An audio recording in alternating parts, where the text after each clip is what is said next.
Hello and welcome to Journey to SEA 2024. This is Shelley-Ann Edwards-Barron here with you to talk about reports, narratives, and comprehension. So we're off to a bit of a late start today, so I'm terribly sorry for those of you who are waiting. Thank you for joining me. I really appreciate the time that you take to spend with the lives and to send me questions and comments about the sessions that we're doing because they really help me to make these sessions as effective and relevant to you as possible. So today we're on to episode 12 and we're going to be talking about report checklists, and I would go through exactly what that is. I really wanted to pause our discussions on the skills themselves to do a quick recap on what is required for reports. And this is especially due to the fact that this year, 2024, we had a report for SEA.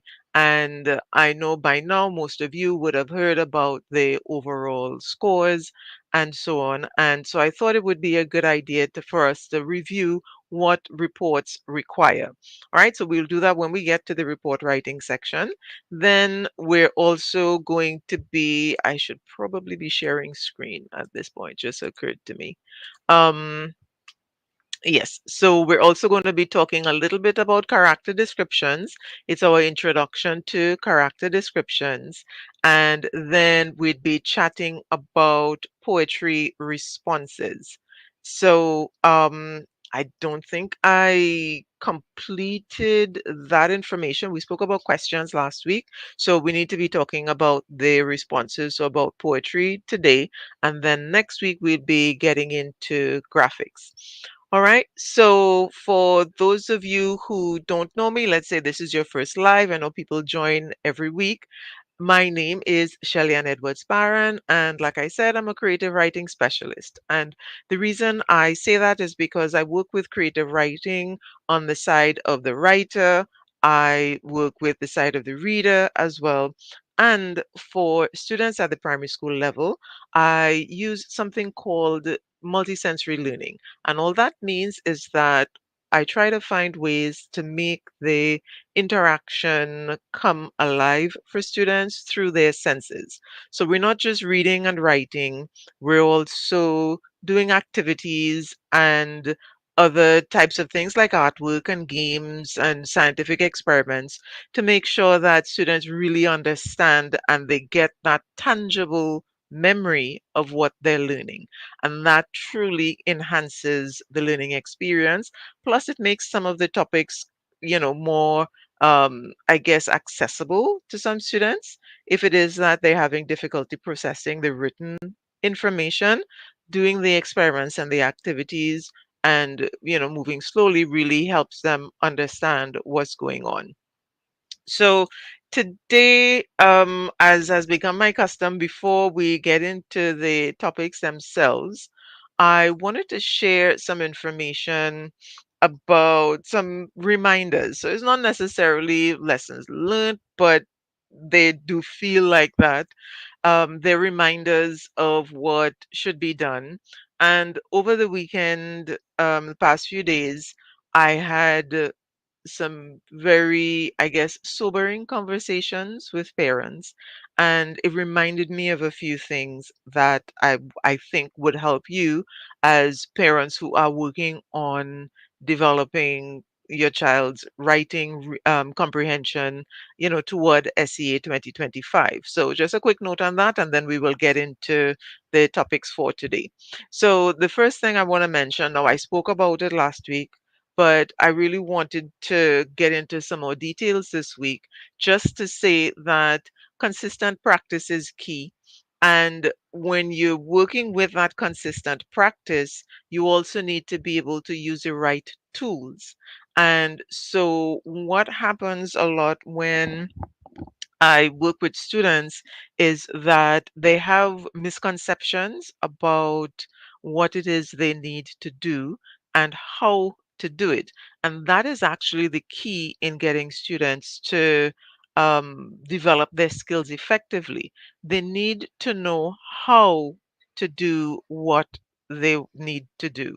And then, of course, we need to work slowly with them and fill in the details rather than moving quickly.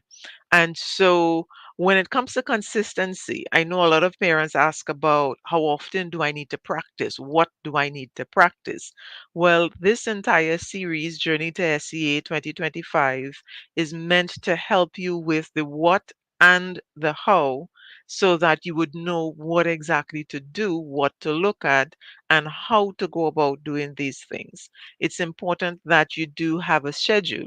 If you don't already have a schedule for practice and consistent practice, then you can follow along with the lives because I do cover a specific topic every week. But if you want to see the big picture and the overall ideas, then definitely get a copy of the schedule. I've created the schedule all the way up to March 2025 so you can get a sense of what it is you can work on every week. And you really do need to work consistently and systematically. So make sure when you create the schedule that you're going to work with your student or your child for, let's say, the vacation, now that you have a bit more free time. You don't necessarily want it to feel like work, but you do want to consistently keep up with the practice of paying attention to the report writing. And of course, make sure you have the tools.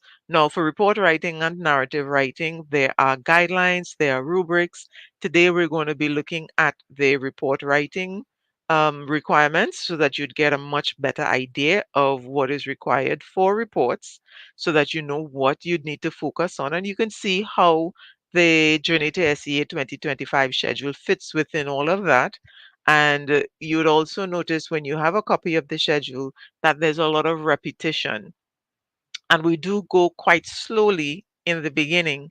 And this is something that I want to remind you of and to add a word of caution because even sometimes as teachers, we get caught up and we move forward quite quickly with students.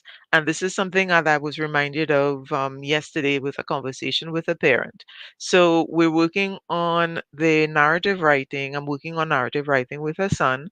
And at the level he is, we had lots of discussions. I showed him lots of different things.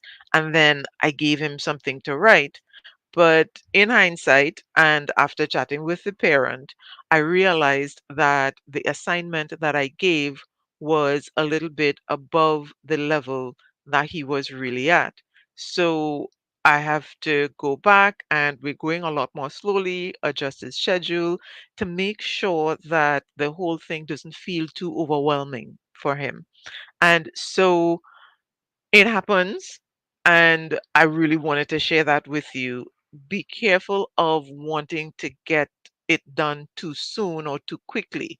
I know you want to see your children writing great reports and writing great narratives, but don't jump ahead and miss the foundation concepts that they have to the skills that they need to have in order to do this great report and great narrative. So you really want to pay attention to focusing on the skills and making sure the child understand the skills, one sentence at a time, then go to paragraphs, then go to the full report or the full story. Look at the individual skills that have to be used and utilized in the creation of the report and the narrative and work on those so that when it's time to put everything together, they can do it effectively.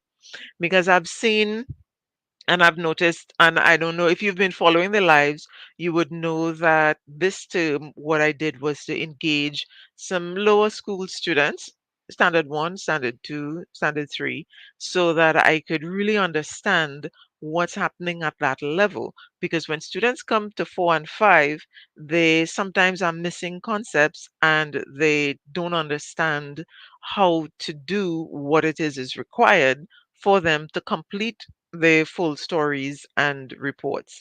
And so I decided to work with the younger levels. And what I've noticed is that sometimes we push the younger level students too quickly in completing, so that by standard two, many students are already completing three paragraph stories. and they may not yet be working on reports, but they have that three paragraph story concept. Now, I think possibly at standard two, that could work if the foundation at standard one was effective. And when I say effective, I mean, can a student write um, compound and complex sentences with ideas? And yes, this is something that you'd be practicing and developing throughout, but students should at least be able to understand some of these concepts. So I know standard one students already also working on three paragraph stories. And I think for a standard one student, that's a bit too early because at this stage, students should really be working on their sentences, joining sentences with conjunctions, using subordinating and coordinating conjunctions to express their ideas, really working on that. And then when they get to standard two and they're continuing that understanding of sentences and the grammar and all of that, then they could be introduced to the three paragraph story and develop, paragraph by paragraph throughout standard two.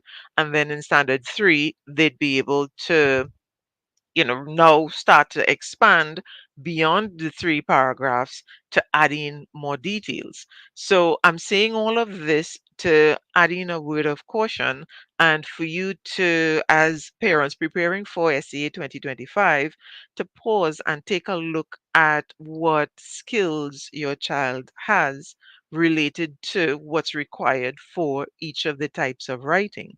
Today, we're going to be looking at reports in more detail, and then next week, or probably not next week, but during time pretty soon, I'm also going to go through requirements for narratives again, so that there is that sort of check in to make sure that the child has the foundation.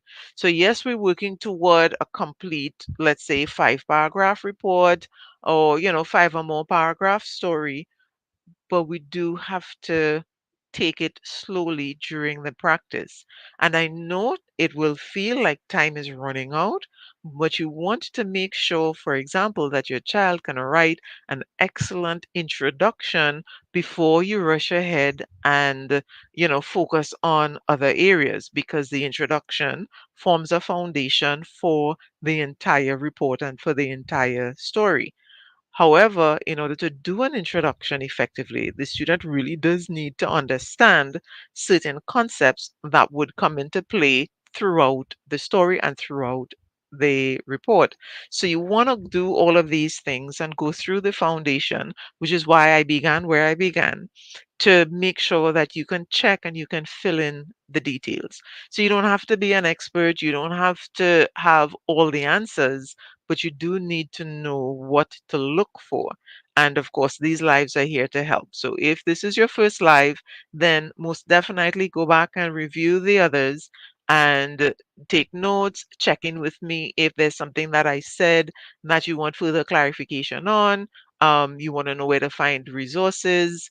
Um, Personally, I use a lot of online resources and I create my own. So I don't have a list of the other textbooks and so on that are available on the market right now. Now, that is something that I'm going to be doing a review on. So I've started um, gathering some so that I could do some reviews, maybe to help you in terms of what additional resources you can use. But I will at least tell you what to look for in those resources. Even if I don't have a name for a text, I'll tell you what it should have and what you can look for, so you would know how to support your child throughout the journey to SEA 2025. So definitely create a study schedule. If you don't already have one, you can use the schedule for the live topics. If you don't have a copy, message me, WhatsApp. The WhatsApp is on the screen, 717-4993. I can send you a PDF copy. It's for online viewing because it has some graphics and so on it. I'm working on a printable version, but definitely you'd see the schedule, and you want to set aside 3 sessions per week, 20 to 30 minutes per session. If you can get an hour for the third session for more complete writing, then that would be awesome. But you do want to focus on touching with these topics multiple times. So you're not just sitting once for the week to do that. You do have to have that consistent practice and work with the right tools. So worksheets, discussions, and then prompts and all those things. You want to have those materials so that you could work with the student throughout the time and be able to break things down. So I'm going to try my best each session that we do for the lives to make sure that at the end of the live and at the end of the report discussion, I tell you what you can work with for each of the three sessions that you would have set aside for the week. And at the end of the reports, the narratives, sorry, same thing. At the end of comprehension, same thing, so that you'd have a guide to give that consistent practice with the right tools and keeping in mind that we really don't want to rush. We have enough time to cover everything multiple times between now and the exam. And so you really definitely want to take it slowly. And in as much as I know this, I too sometimes want to see progress happen much more quickly. And, there's a push for it. Be willing to say, okay, this is moving too far ahead, dress back, make the adjustment so that your child or your students can get the best support that they can moving forward to build their confidence with the reports, with the narratives, and with the creative writing. So, that's just a reminder for you and some advice based on recent experiences that I had.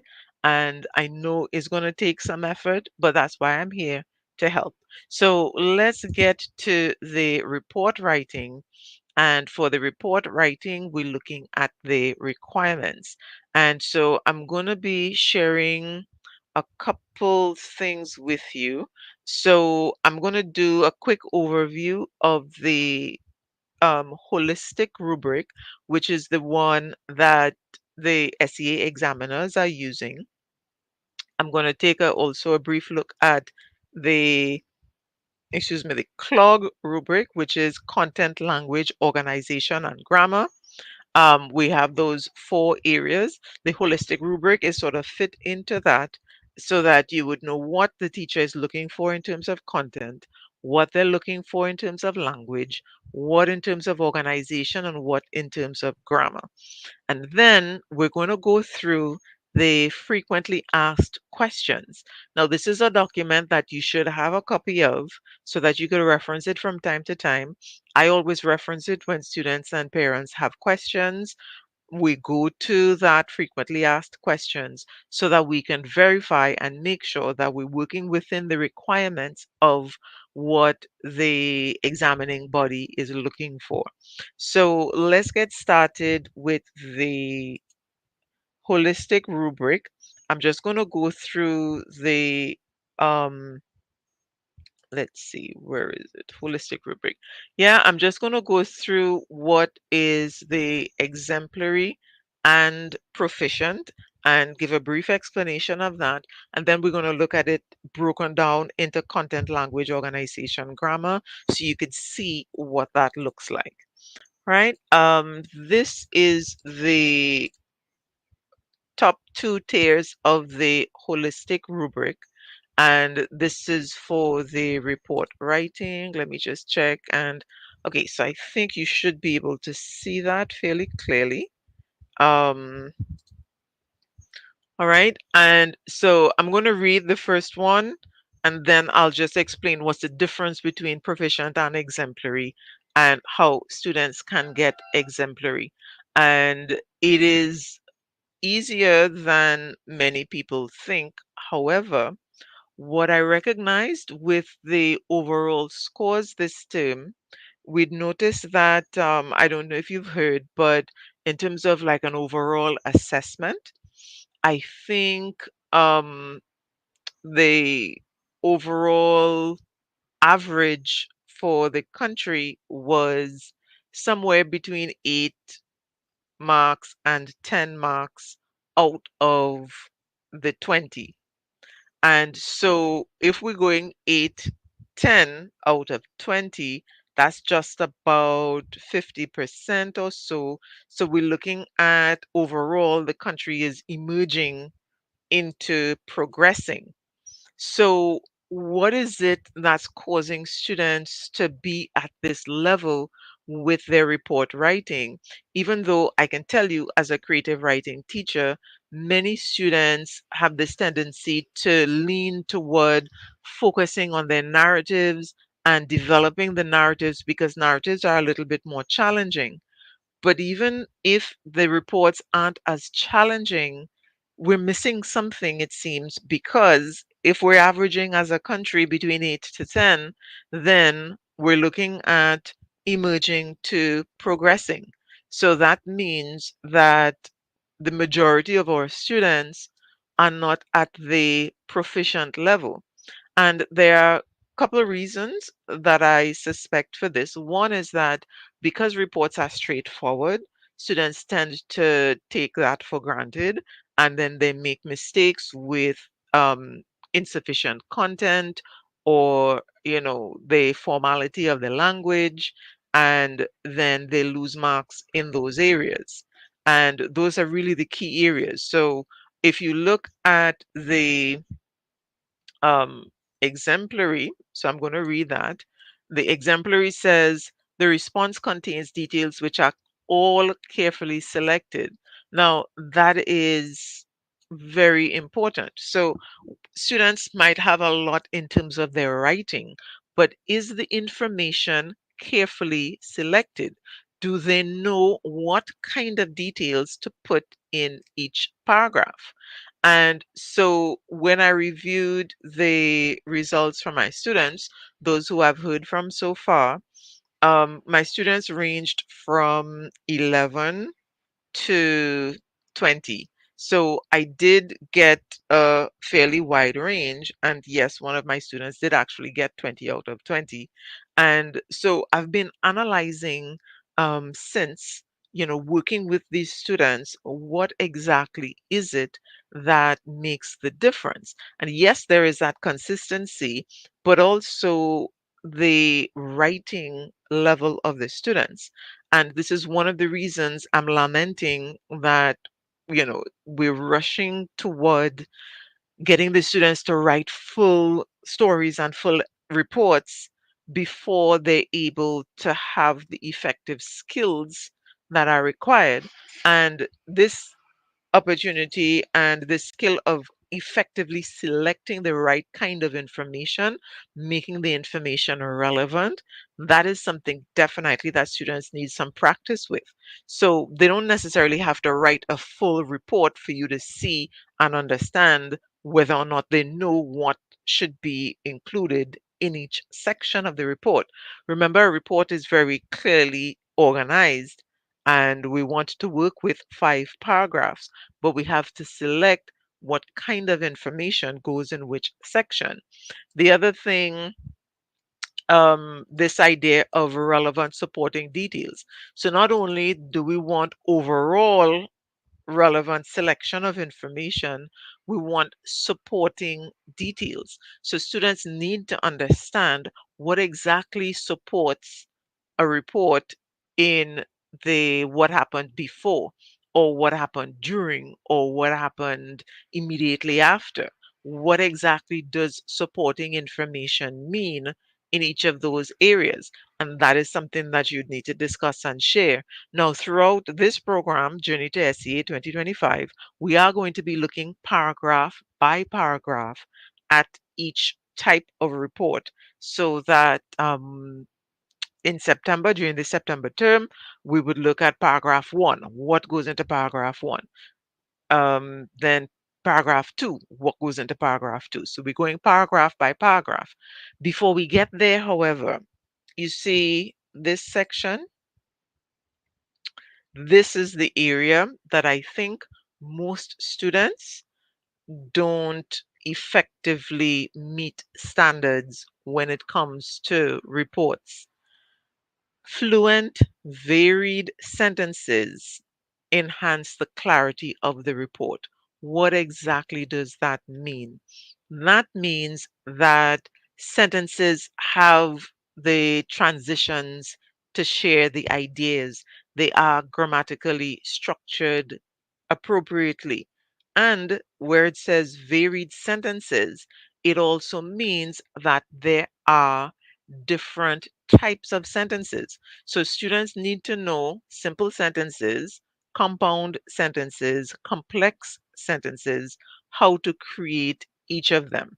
And so some of the things that we have discussed before in this series, for example, passive voice. Passive voice creates a varied sentence structure. Reported speech creates a varied sentence structure. But then you also have the transition phrase that creates a varied sentence structure.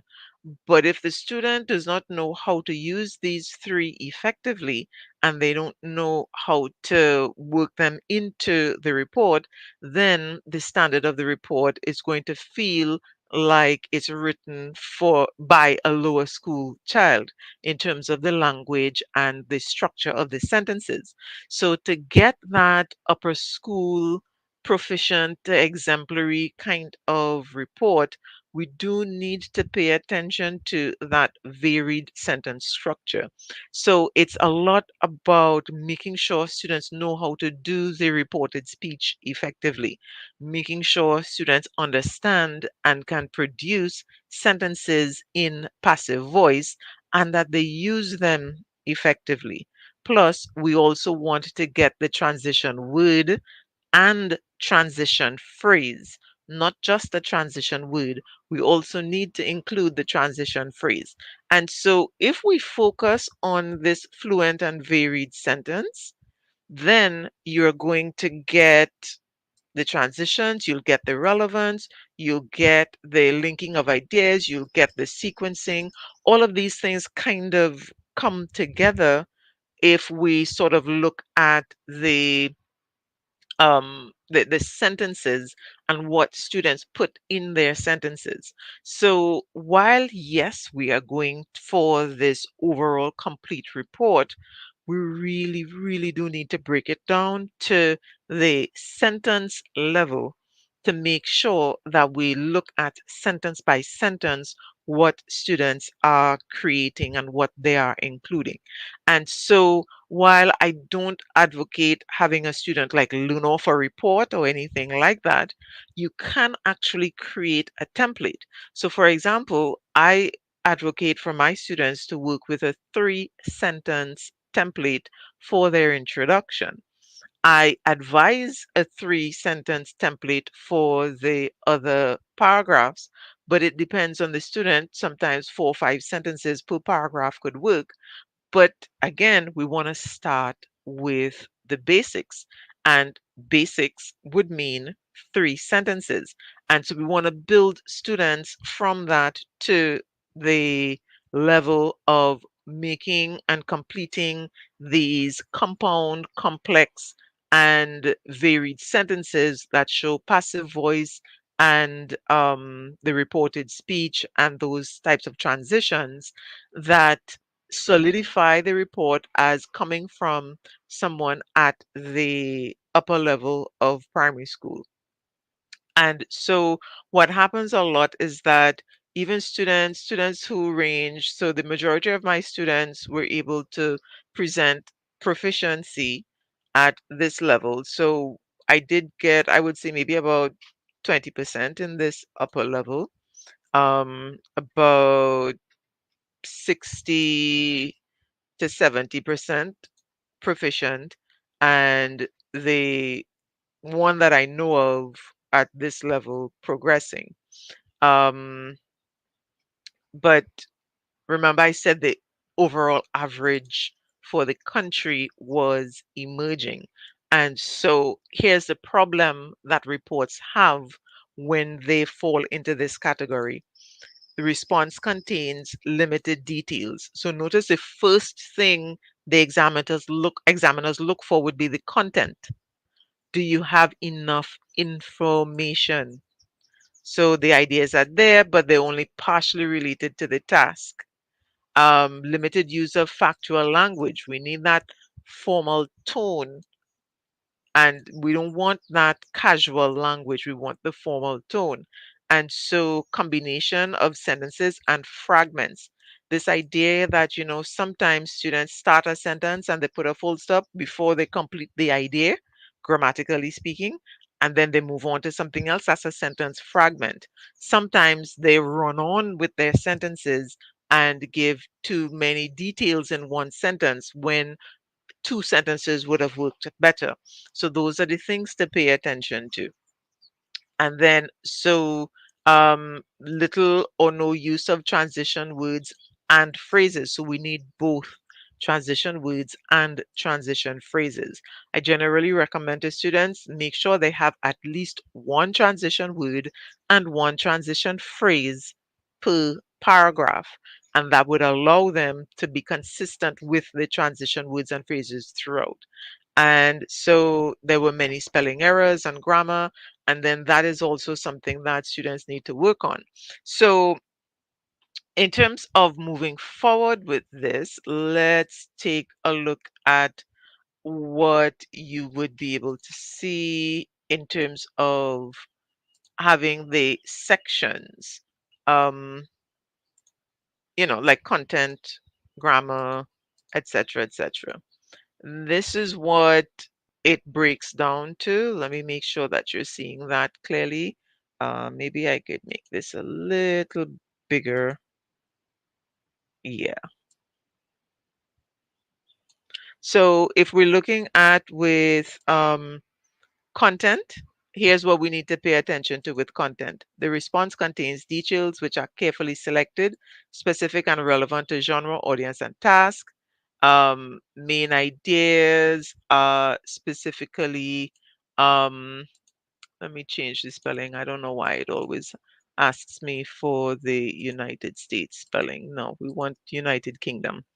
Um, yeah, so the details. So I always tell students start with the ideas. Make sure you know what you're going to write in each section and that you have at least 3 to 5 actions, 3 to 5 details in each of the body paragraphs and the conclusion. The introduction, which is a summary, that's already set, but we want to make sure that we work with 3 to 5 details in the body of the report. And then the language, factual, formal tone, needs to be used exclusively. And then we have the varied sentences to enhance clarity. So in that formal structure, we have those sentences as well. Clear and detailed introduction. So we need to have introduction, body, conclusion.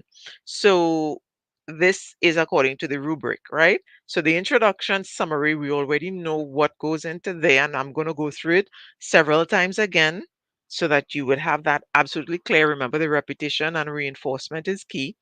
And then the conclusion, what goes into the conclusion? We might have an idea of what goes into the body, but what goes into the conclusion? It has to be clearly organized. So with the 5 paragraph structure, you have an introduction paragraph, a concluding paragraph, and then you have 3 paragraphs in the body where you develop the ideas. For grammar and spelling, we definitely need to work on that. I can tell you for a fact, excuse me, I can tell you for a fact that one, well, 3 aspects of grammar that you'd need to pay attention to. And when we say grammar, we mean grammar, spelling, punctuation, right? So for the grammar, you want to make sure past tense is used exclusively in the report. Now, there are different forms of past tense. There isn't only the one type of past tense. And in my textbook, where did I put the textbook? We look at the different types of um, the grammar in terms of the past tense. So there's a simple past, there is a past progressive, and then students can also use the past perfect in their writing. The past perfect is the one with had. And so, yeah, I moved the textbook, so I can't tell you what page numbers or anything like that, but there's a um, at the back of the text, there's some information on that because it's important. And there are worksheets on that as well. The different past tense, especially past perfect using had. So when you're looking at grammar, looking at past tense, you're not just looking at, okay, we're using the ed, or we have irregular verbs that are written in past tense. You're looking at using the most appropriate form of the past tense: past progressive, simple past, or past perfect. Then you want to look at the punctuation, most particularly with punctuation, the comma, especially with a transition phrase at the beginning of a sentence. Commas are necessary. So you want to really pay attention to the students' use of commas and full stops. Check to see if they have any what you call it, any run-on sentences or sentence fragments. That is what would be created if punctuation is used incorrectly. We also want to look at spelling, and with the formal words, you want to pay attention to spelling and how students spell. So you want to check in with this regularly. And so in terms of the reports and understanding it in the different sections, these are the things that you want to pay attention to.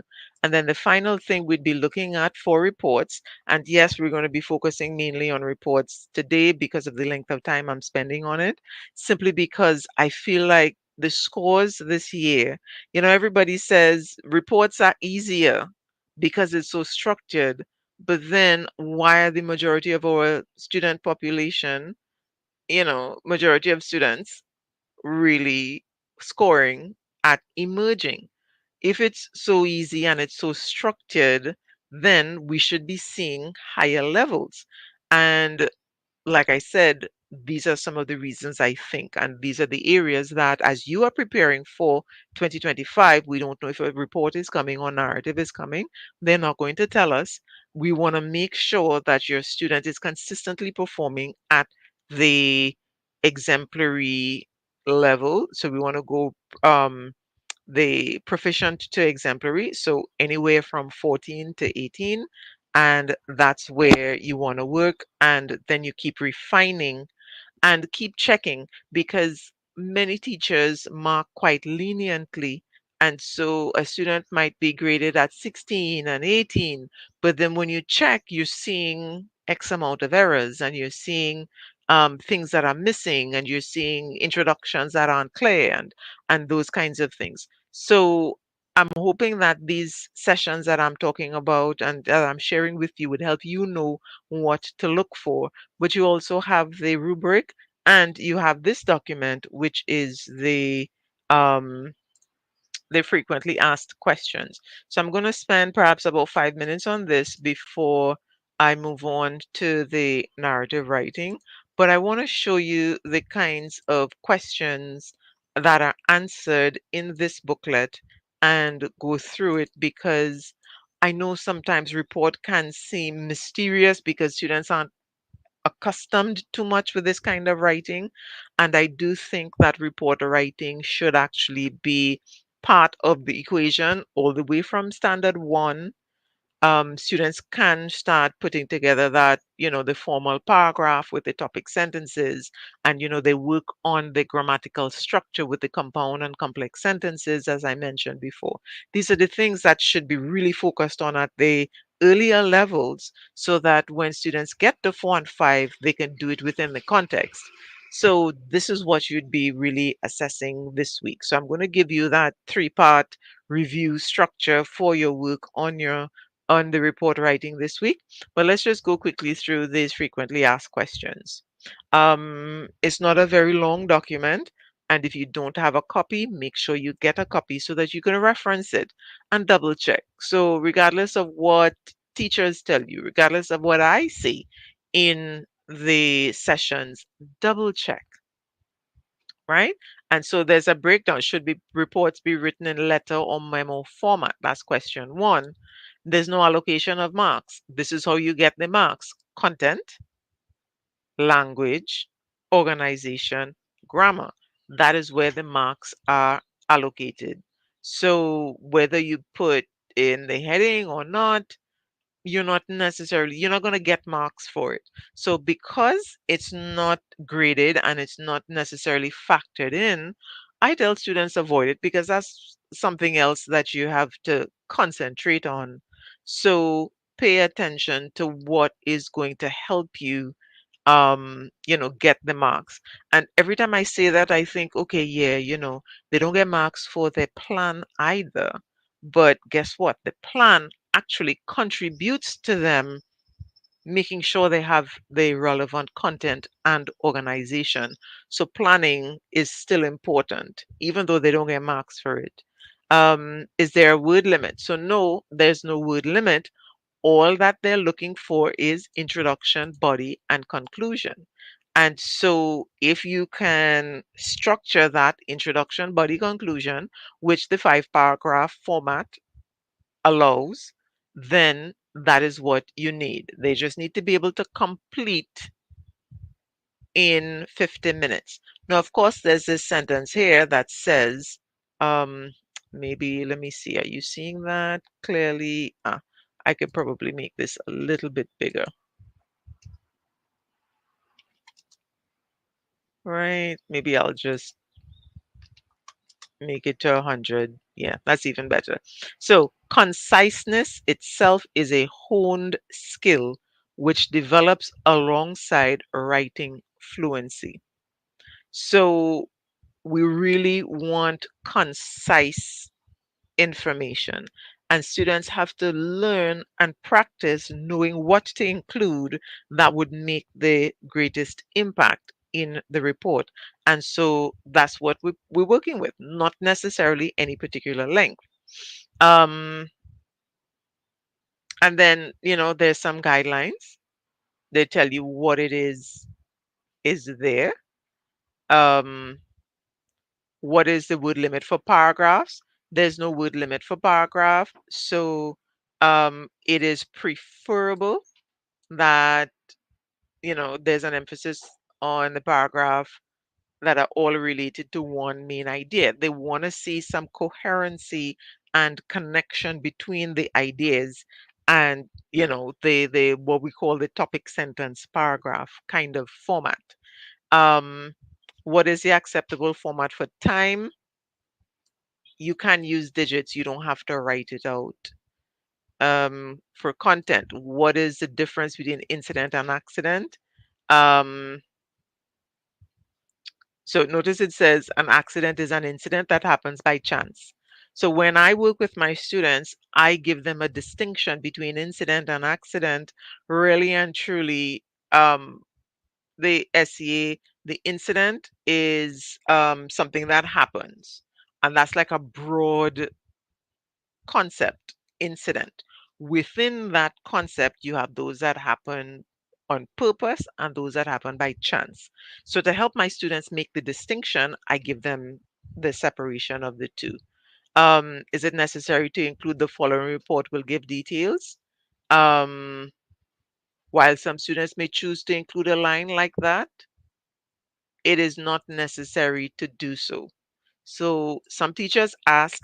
In the past, I would tell my students, no, don't put it. I know some teachers ask for it. I get lots of students because I do after school lessons.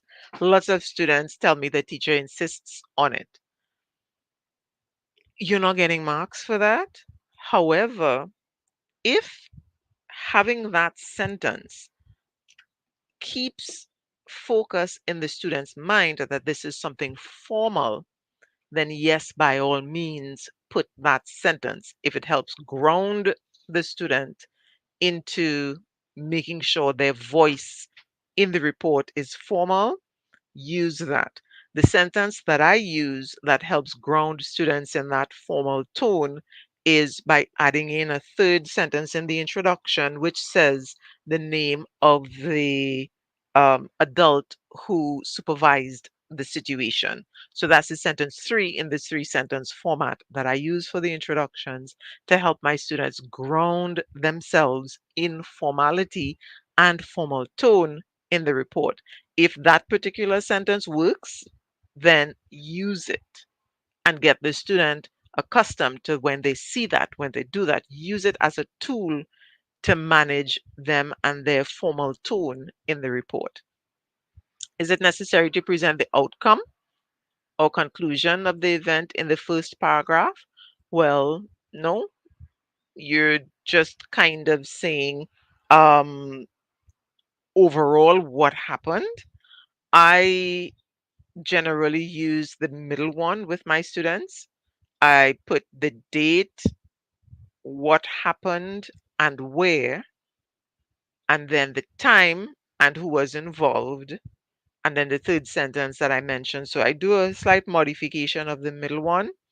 Um, and we sort of spread the address with the specific location, like football field. So I would have said, for example, on Monday, 8th November 2021, the Jamila Jones of Standard 5J sustained an injury at Happy Learners Government Primary School, um, you know, Endeavor Road, Charleville. The incident occurred at approximately 10:45 a.m. on the football field. So I spread out the information a little bit differently, but still within the same introduction. Then, and I mean, and there are variations. This is not only the only thing. So the person involved was Jamila Jones. So there are different ways to do it. I noticed that all of them start with a date. The date is not the only way to start as well, but these are also just examples. And they're it's simplest to begin with the date because then you get the date out of the way, but it's not the only way. Does the student need to demonstrate knowledge of protocols when writing? Be guided by the writing task. Some ask for what happened, and so students should have an idea of for an event what happens in an event. Well, speaker is introduced, they speak. There's sometimes a question and answer. There's usually some kind of token of appreciation at the end to say thank you for coming to our school to speak. And so these kinds of general things, I would say yes, make sure they understand that, but do they need to know the full details of the speaker met the principal at the office and then they were given a tour of the school? Unless the student was there giving the tour or participating in that, they don't know anything else other than the presentation, and that's what they should focus on. So really the key is focusing on what the student knows and would be privileged to know. What's the difference between exemplary and proficient?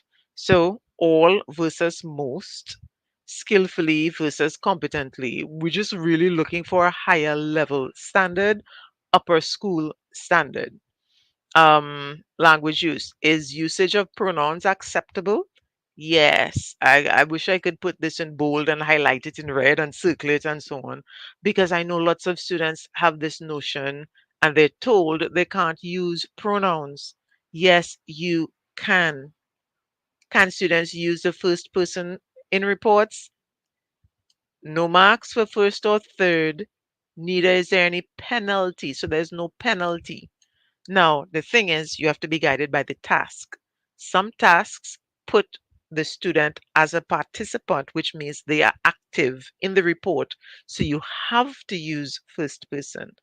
Other tasks put the position of an observer. You were just there when things happened. So then you can write it in third person. And so you need to know the difference. Um, can colors or descriptions be included? Yes, if the purpose is to provide relevant factual details. So, for example, rather than referring to someone as large, because that's an opinion, reference the person's height, approximately 6 feet, or that kind of thing. So we want to be really careful with if we're going to include descriptions, because sometimes, let's say there was a theft and you observe the person who stole, you don't know their name and you don't know who they are, so you have to describe them. Then you can do things like that. um what is the acceptable tense? Past tense, as I said before. What transitional words are appropriate? Um, transitional words and phrases are used to connect ideas, sentences, and paragraphs. They should look at logical flow.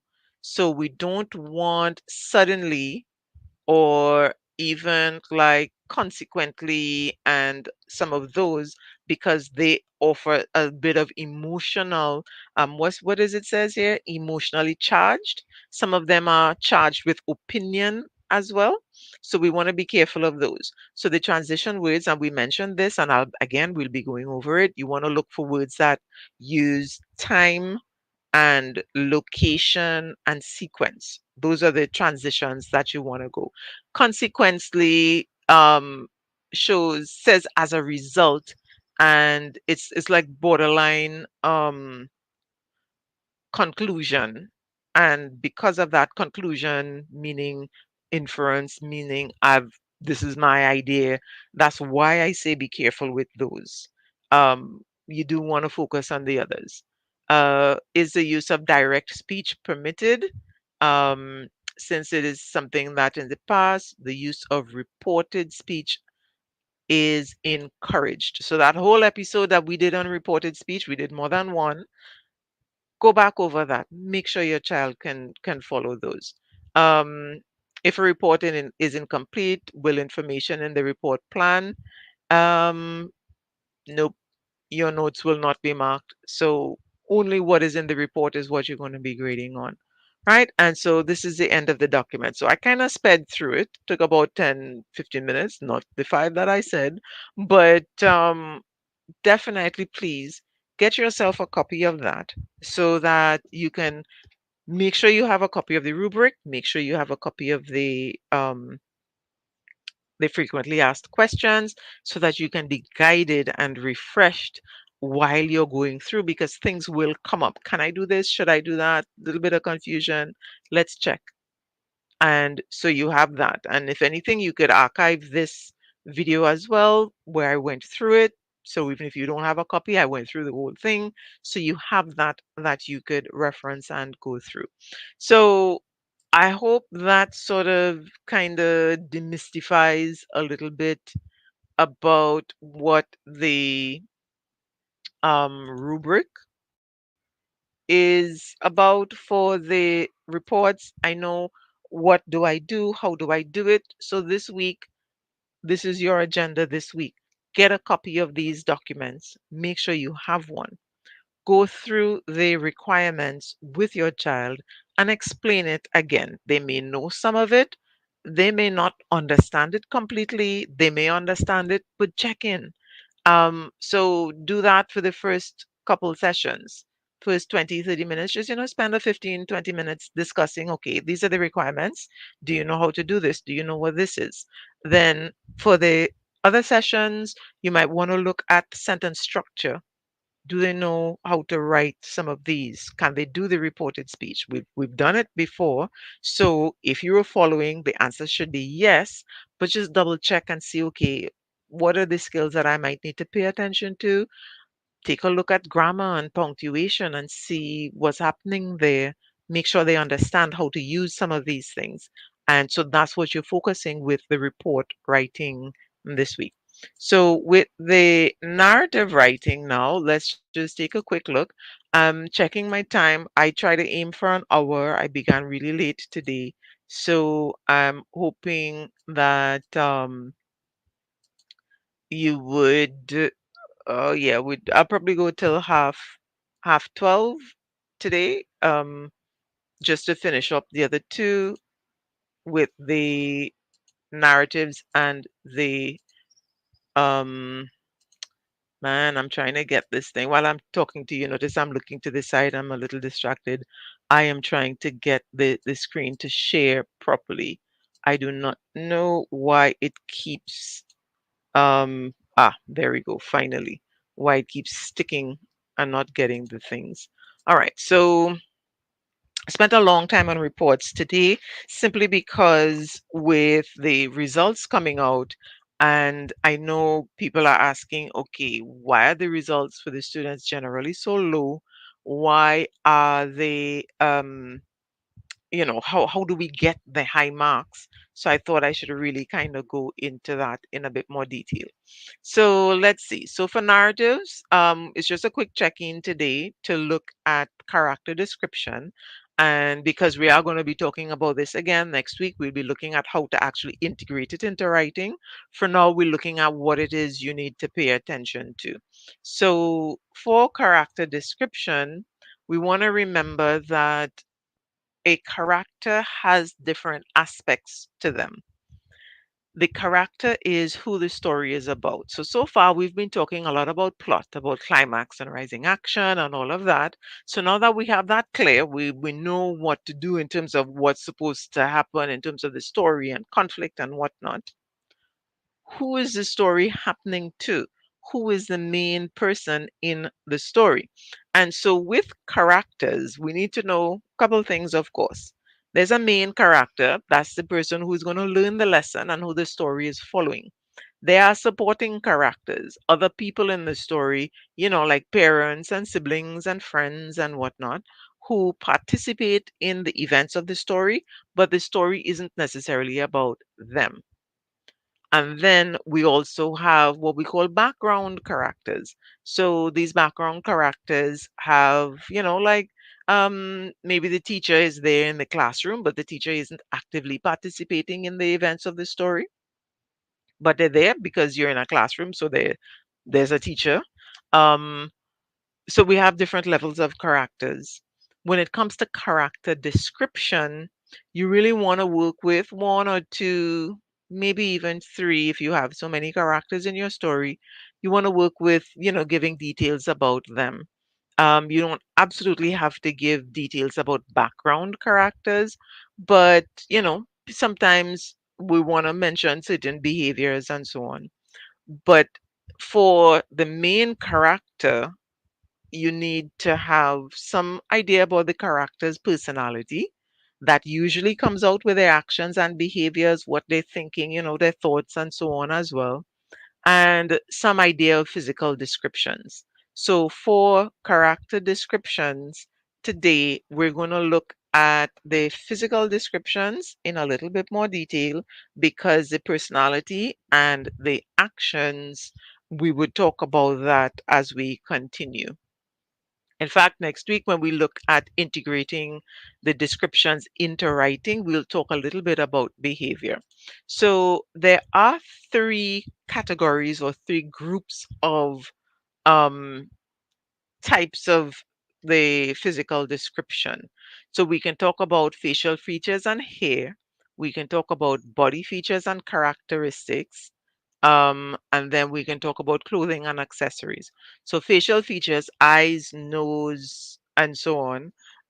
Hair, type, style, straight, curly, braided, black, blonde, blue, depending on your character.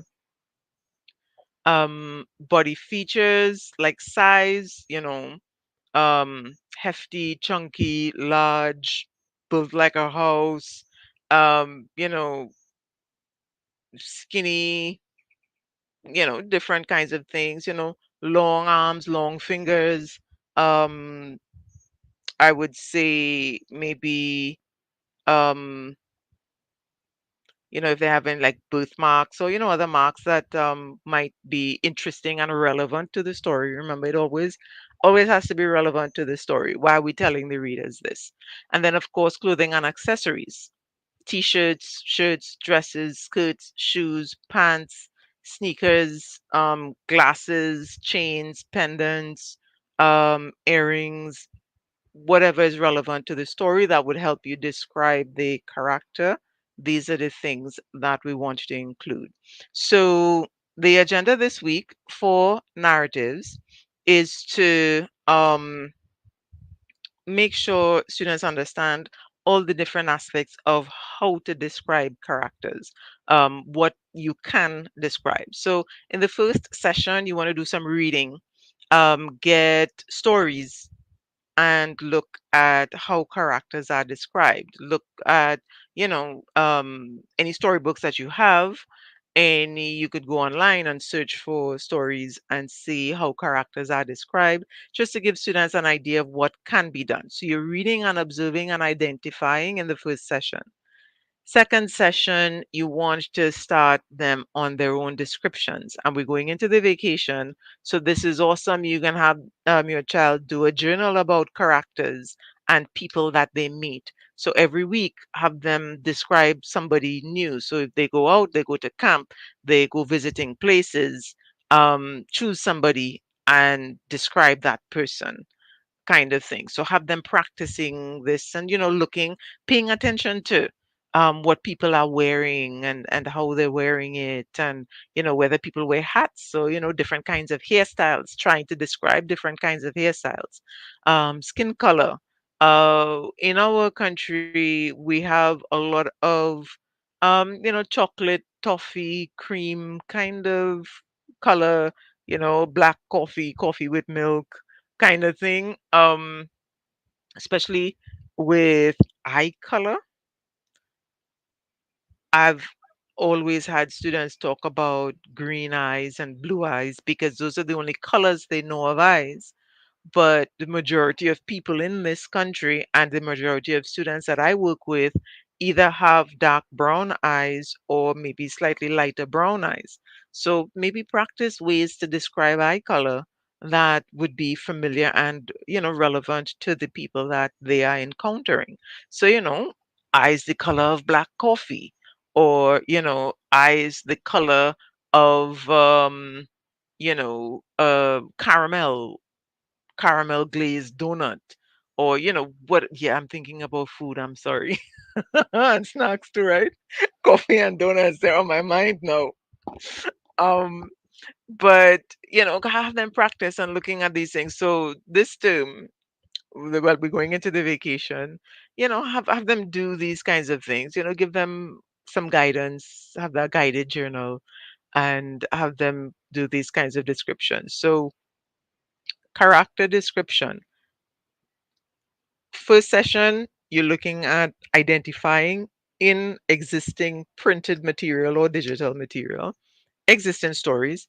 Second session, have them do some observations and creations of their own.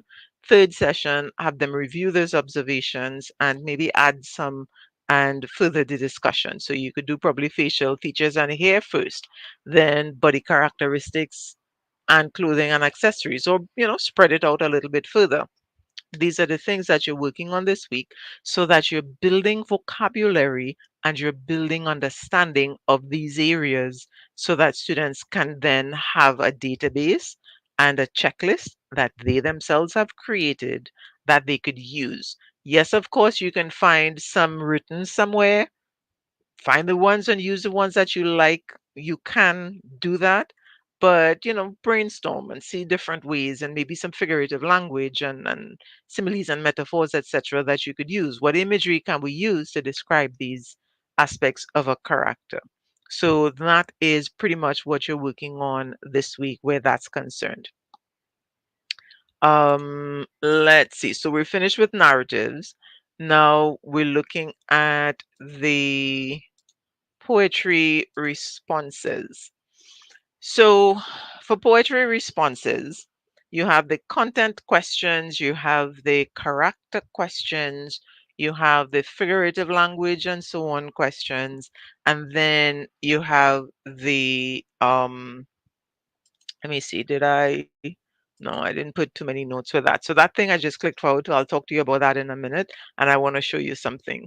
Um, but for the poetry responses, you're pretty much practicing um, similar kinds of responses that you would have done for the report, for the fiction and the nonfiction, because you do still have the same kind of content questions. You do have same kind of character questions for poetry as you would have for fiction. You have figurative language, you might have mood as well. So review questions on those and how they are written. The best options that I have to share with you in terms of reviewing kinds of questions would be the ELA past papers that I have, because I do give the answers and explanations for each answers. So if you don't have a copy of that, you can get a copy. It's just 150 for 2019, 20, 21, 22, 23, and 24. You get the answers for all of them. So you could see possible answers and what they look like, to get a better idea there. There is one question that you will get for poetry that you would not get for other types of comprehension, and that is create a title. In the 2024 exam, students were asked to create a title. In the 2023 exam, students were also asked to create a title for the poem. So it's a fairly common question. And so you want to make sure that students know how to create a title. And so there are three steps, I would say, to creating a title for a poem. Um, Step one would be deciding what the topic is, right? And we want to look at the topic first. Step two would be the main idea. So, step one, what's the topic? Step two, what is the writer saying about the topic? And you're not just looking at like general main ideas. So what exactly is this story about? What is the take the writer is giving on this thing? And then step three, I would say create a phrase that includes the topic and the main idea. So we're going to use the term main idea for now. But then step three, create a phrase. If anything, and the student is struggling to create a phrase, do a complete sentence and then go back over the sentence, and you want to remove like the verbs and other words that could make it a complete sentence. So then you're creating a phrase.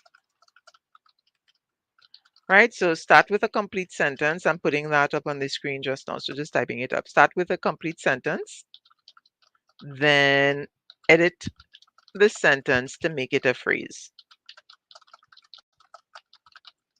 Right, so that's a tip with creating um, a title for a poem. Main idea about the topic, and then you do that, you write a sentence that incorporates that, and then you remove what's needed. You also want to have, I would say, maybe 3 to 5 words in the title.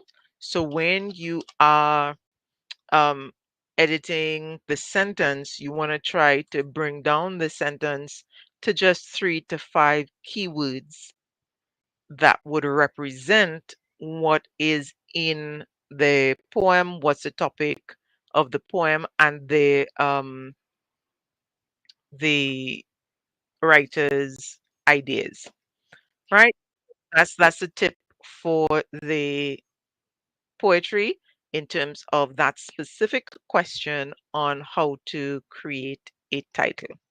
So yeah, time is quickly going. So let me just share this with you to wrap up. Seeing that we're going into the vacation, and remember, I said that I am into the multisensory learning, and students love learning with games and all of those things. What I've decided to do is to create some interactive online games that deal with some of the issues that students are having with their with writing, so and spelling. So this one, let me show you. You can find it on my website, and it's just on the homepage of the website. So you just click. The website is, where do I have it? Yep, here we go. Um, when you go to wordcoach.com, I'm going to share that screen for you in a bit. Um, and then just to the bottom of the page, you would see the games. So there would be a few. So today I'm just showing you that first one, and so that you could So this is the website, and the website URL is just here, wordcoach.com.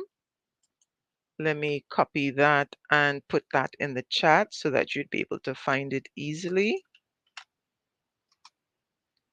All right, so it's in the chat. It would be on the Facebook page, my Facebook page, Wood Coach Youth, in the chat. And of course, here it is on screen so that you could see that. And then so let's take a look at it. So when you get to the home page, you go all the way to the bottom and you would see the games here, interactive games. This one is Whack-A-Mole. So you just click on it and it will open onto a screen. Let me show you. I'm presently logged into the program, so I'm going to have to share screen. Where is it? Right. So I'm going to show you what it would look like. And it's a fairly fun game. I think I tried it out. Um, so there are, so this is what you would see when you open it up. Commonly misspelled words is whack-a-mole. So I don't know if you know those games that you when you go to the game arcade in the malls, you have this thing that you have to like whack the moles. In this case, you're using the mouse and you're clicking, but it's the same concept. And here, what you have to do is to hit the words that are correctly spelled, avoid the ones that are spelled wrong. So when you click play, it begins the word will come up, and you have to click the correct words, right? So you get the wrong one there. If you click the wrong spelling, you get it wrong. And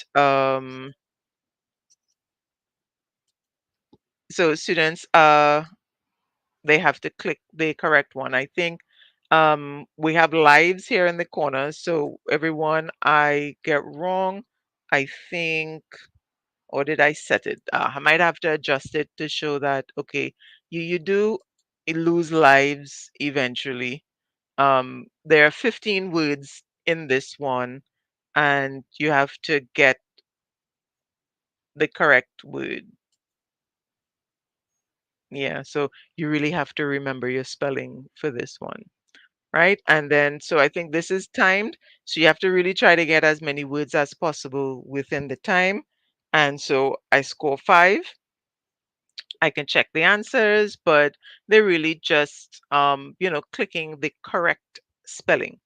As I did it there, it's a bit on the slow side just to give students time to think, and then they would be able to, repeat it. And so that's just one example. So that is up on the site right now. So if you want to give your child a chance to try it out, they can go through and try, see if they remember the spelling of those words. I think it's a fun way to practice spelling. We're also going to be doing a hangman. There'd be word searches. What you call it, crossword puzzles, and a couple other ones. So each day I will put a different one. And so we'd be working with spelling. Um, I might introduce some punctuation. We'll see if we can do some grammar, but definitely spelling, formal words, descriptive writing, figurative language, and some other things. So we're working on it. And so that's the first one up. And so you can go check it out. Feel free to share. Just share the website page because it's on the home page. You don't have to click anywhere else to go. Just on the home page, and you'd be able to try that out. So, and of course, let me know what you think. Is it too fast? Is it too slow? Do I need to make adjustments? Because I want to do this throughout the entire vacation period so that students can, have some fun and continue practicing. It'll take them what? That was just a couple of minutes. So if they just do that, they've practiced their spelling for the day, you know, and it's going to be, I think, a little bit of fun while learning. So that is it for us for today. I did go over time quite a bit, but I really wanted to get into that report writing information that I shared with you. And thank you so much for those of you who were able to check in and log in with the live. Of course, the recording is there. You can check on YouTube And you can check on my website. There's a section for Journey to SEA 2025. You can also check on my Facebook page, Word Coach Youth. So, and Word is WERD, of course. So that would give you access to all the information. So the links for the games will be posted on the page as well. So if you want to check in with Facebook, or just check in every couple of days on the website, just that homepage, to see what games are there and if you missed any. Once we have a few games up, we'll open a page with all the different games, and each week we will change the games. So we'll keep the games up for like 1 week, and then we will change them periodically over the time so you get more practice. So the words will change for the spelling and that type of thing. And we're working with the frequently misspelled words that document the ministry has put out, as well as other words that I've seen that students spell incorrectly quite often. Okay, so thank you very, very much for your time and for your comments, feedback. Please send me feedback. Let me know, especially about the games. That's a new thing we're trying. Send me feedback so that I know if the games are helpful, if I need to adjust any timing, etc., etc. Okay, so have a wonderful rest of the week. I will be here next week. Yes, it's kind of vacation, but I'm going right through. I'll pause in August, but I'll be here for July. All right, so have a good one, and I'll see you next week. Bye, everybody.